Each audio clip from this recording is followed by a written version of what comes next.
1700 কোটি টাকার কথা বললেন, 1700 কোটি একজনেরটাই না সামনে আসছে ভাইরাল হইতে। এরকম ঘটনা কিন্তু একটা না, বেশ আছে। সম্ভবত 21 জনের সংখ্যা না টোটাল ঋণ খেলাপি। এখন এই 21 জন ঋণ খেলাপি হলো কেমনে? একটা জিনিস খেয়াল করেন তো, আওয়ামী লীগের আমলে তো যান বাঁচানোই কঠিন ছিল।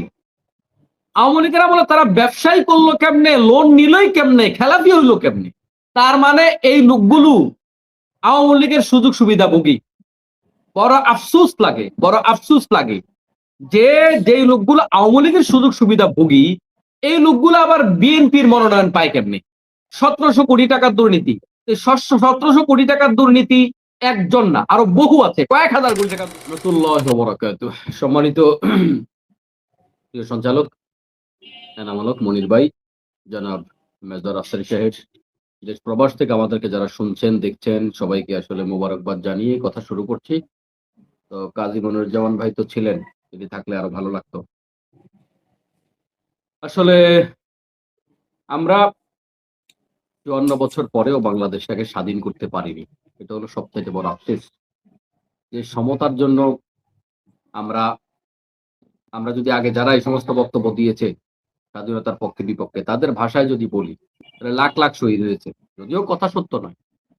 তো লাখো শহীদের বিনিময়ে ২৪-এর হাজার হাজার ছাত্র তরুণ জনতার জীবনের বিনিময়ে যে বাংলাদেশ পেলাম, এই বাংলাদেশটা আমরা এখনো নিরাপদ বাংলাদেশ পেলাম না।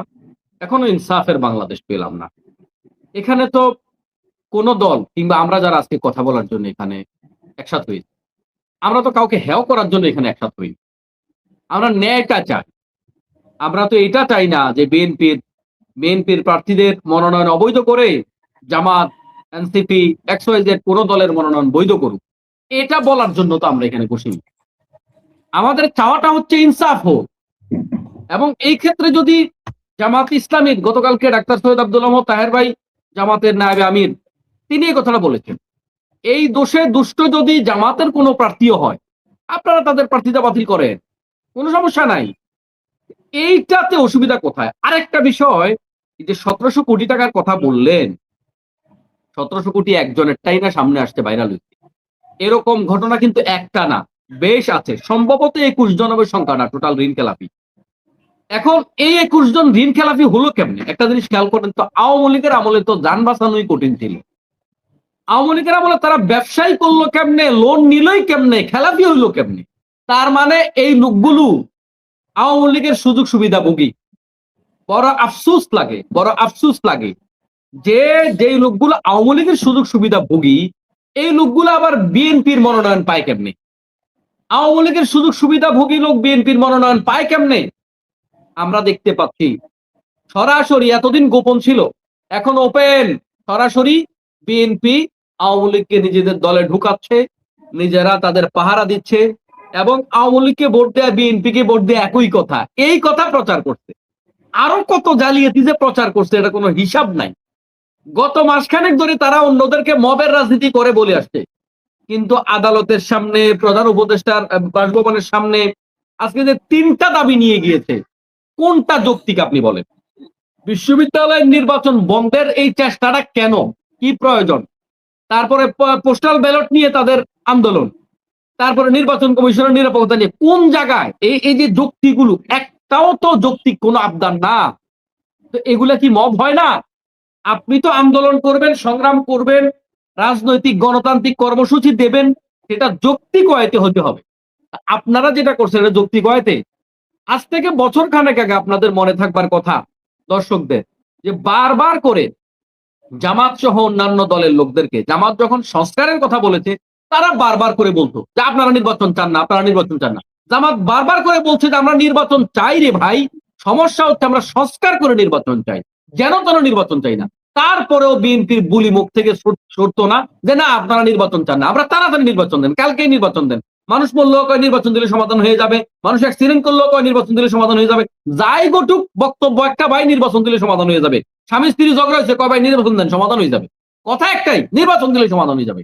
এখন ঢাকা বিশ্ববিদ্যালয় আইনিভাবে বন্ধ করবার চেষ্টা করা হয়েছে, আবার চেম্বার জজ আদালতের মাধ্যমে আবার সেটা নতুন করে রায় দিয়ে আবার যাই হোক ডাকসু বাস্তবায়ন করা হলো।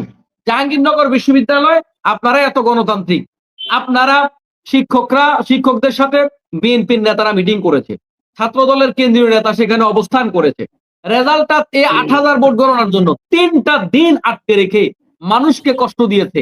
ঢাকা বিশ্ববিদ্যালয়ে একজন সাংবাদিক মারা গেল, ওখানে এই কষ্টে জর্জরিত হয়ে একজন শিক্ষিকা ইন্তেকাল করলেন, অথচ বয়সের বিবেচনায় তিনি সেরকমের বয়স্কা কোনো টিচার নয়, একজন শিক্ষিকা দুনিয়া থেকে চলে গেলেন। তারপরে রাজশাহী বিশ্ববিদ্যালয় কয়বার তারা ডেট চেঞ্জ করাইলো বিভিন্ন আন্দোলন সংগ্রাম করে। এরপরে জগন্নাথ বিশ্ববিদ্যালয় ডেট চেঞ্জ করাইলো, খালেদা জিয়া দুনিয়া থেকে চলে গেছে, গুরুত্বপূর্ণ ইস্যু, আসলে কিছু বলবার নেই, যদিও সকাল থেকে চাইলে এটা সম্ভব ছিল, তারপরেও ধরলাম যে কোনো ভাবে হয়েছে, চেঞ্জ হয়েছে। এখন আবার এটাকে বন্ধ করবার জন্য এত চেষ্টা। আরে ভাই, তাইলে আপনারা যে এত গণতান্ত্রিক তাহলে আপনারা কেন এই নির্বাচনকে এত ভয় পাচ্ছেন? আপনারা তো বলেই বেড়াচ্ছেন যে এই বিশ্ববিদ্যালয়ের নির্বাচনের প্রভাব স্থানীয় নির্বাচনে কিংবা জাতীয় নির্বাচনে পড়বে না। তো না পড়লে ওইটা ওদেরকে করতে দেন, ওইটাতে আবার মেকানিজম কেন করেন?